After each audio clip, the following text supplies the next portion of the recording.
Hi, I'm Madam Pamita, and this is Madam Pamita's Parlor of Wonders. You can find me online at parlorofwonders.com. Well, in this video, I'm going to be showing you how to do what is called a mental influence spell using a mental influence spell kit. Now, a mental influence spell is used anytime you want to get into someone else's head or even into your own head and change somebody's mind or influence their thinking in some way.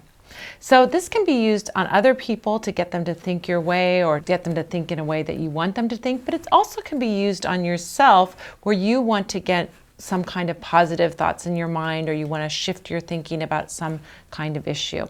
Now, depending on the color of the candle that you order, these spells can be directed in certain directions. So, for example, if you wanted to perform, let's say, a reconciliation spell, you had an argument with someone and you want them to think thoughts of reconciliation, you would use a blue candle. Or if you wanted to control someone's thoughts in a very dominating and powerful way, you would use a black skull candle. If you wanted to shift someone's thoughts so that they felt empowered, either yourself or someone else, so that they felt like they were a powerful person, that they were a confident person, then you would use a purple skull candle. If you were working on a court case and you wanted to influence a judge or jury members, then you would use a brown skull candle. If you wanted to promote some kind of clarity, then you'd use a white skull candle to clear their mind, to clear the bad thoughts, or to clear any kind of addictions or obsessive thoughts of those kinds. You could use a white candle for that. If you wanted to promote someone thinking successful thoughts or improve their own belief in themselves or their ability to get successful, then you would use a yellow candle. If you wanted someone to be more generous, perhaps a boss or a family member or a lover, you wanted them to be more generous with you, you would use a green candle. And if you wanted someone, yourself or someone else, to have some kind of mental breakthrough where they got out of the old habitual thinking and into some new expanded thinking, then you would use an orange candle. But in our case, we're going to be using a pink candle, and a pink candle is used for opening up thoughts of romance, thoughts of love, and can be also used for thoughts of friendship. But in our case, we're going to use a pink candle for a new romance. So this is to sort of influence someone to be newly interested in you, to open up those romantic feelings, to move someone in that direction. Now, when you get the spell kit, you're going to get the directions that we talk about here, everything that we talk about in this video written out, but you're also going to get the skull candle, you're going to get the herbs that go along with this spell, and you're going to get the oil that goes along with your spell. Now, you're going to need to bring some things before you get started. You're going to need a tray or a dish to burn your candle on. You're also going to need matches or a lighter to light your candle, of course. You're going to need petition paper, a little paper of some kind to write your petition on. You're going to need a pen or pencil, of course, to write that petition. And then you're going to need a piece of cloth to wrap the spell remains in, or a brown paper bag to put those spell remains in once you're done with your spell. So to begin, we're going to start by writing our petition. So in our case, we're going to do a petition to get a new person to fall in love with us. So you might have a particular person in mind, and you have that person in mind. So let's say we use our example. John Smith will fall in love with me, right?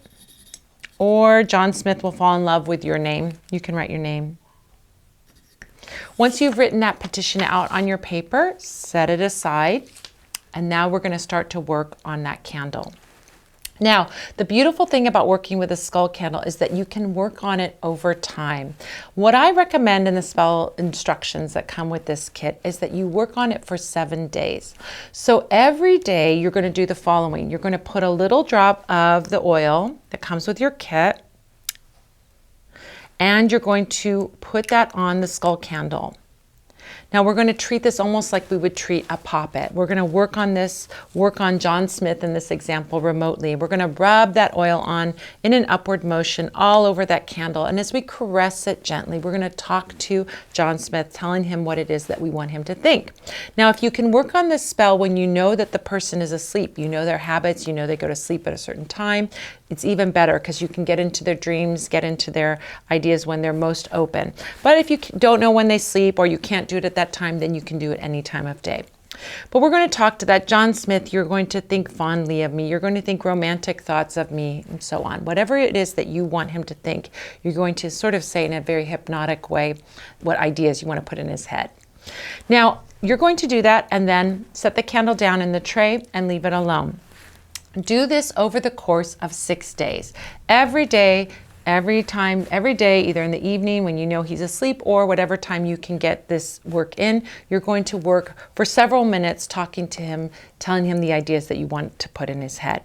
Now on the 7th day, you're going to light that candle, so we're going to do a little more prep work before we do that. You're going to do the same thing, put some oil on your hands, put that on the candle, right? And talk to it. But this time we're going to light the candle on the 7th day. So you fold that petition paper toward you and you place it underneath that candle. Now we're going to sprinkle the herbs on that candle. You're going to take the packet of herbs from packet number 1 and you're going to sprinkle it on top of that candle, speaking again the intention of what it is that you want. John Smith, you will think positively of me, you'll fall in love with me, whatever it is that you're wanting him to think. The next packet you're going to take, you're going to sprinkle those herbs around the candle.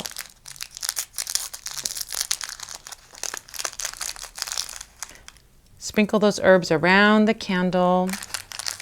Again, saying your petition, what it is that you're wanting, what it is that you're hoping to achieve. What it is that you want him to think. Packet of herbs number 3, you're going to do the same. Open it up. Speak those words of the thoughts that you want him to have, what he's going to think about you, what the spell is going to produce. I really encourage you to say these things out loud, by the way, not just think them, because the speaking out loud is quite powerful. And then that last 4th packet of herbs, you're going to sprinkle it around, saying what it is that you want, what it is that you're going to open up, the relationship. You can do a visualization as you do that. You can say those words. You can take your time. I'm going quickly because we're doing a video, but you can really take your time with it and each step of the way. Now, once we've done that, we're ready to light our spell. Take our matches or our lighter, light that candle, speaking our words of intention, what it is that we want. John Smith, you will fall madly in love with me. You'll want to start a relationship with me. We'll be so happy together, etc., whatever it is that you want him to think. Now these skull candles, the big skull candles that we have here, burn for quite a long time. So you want to let your candle burn when you're at home or you're awake. When you go to sleep at night or you leave the house, you want to snuff your candle out, don't blow it out, and then relight it again once you wake up or once you come back home. Once the candle has burned completely, the spell is complete. So you want to gather up all the candle remains, the wax, the herbs, anything that's left over, and either wrap it up in a cloth or put it in a bag. Brown paper bag is great for that. Now, once you've done that, you can either bury those spell remains or you can keep it in your home until your spell comes true. Once your spell has come true, then you can leave those remains in a crossroad. So there you go. There you have it. A beautiful mental influence spell that you work over several days using our mental influence spell kit. So I hope you found this helpful. You can get this spell kit and you can find me at parlorofwonders.com. I look forward to bringing you another video very, very soon.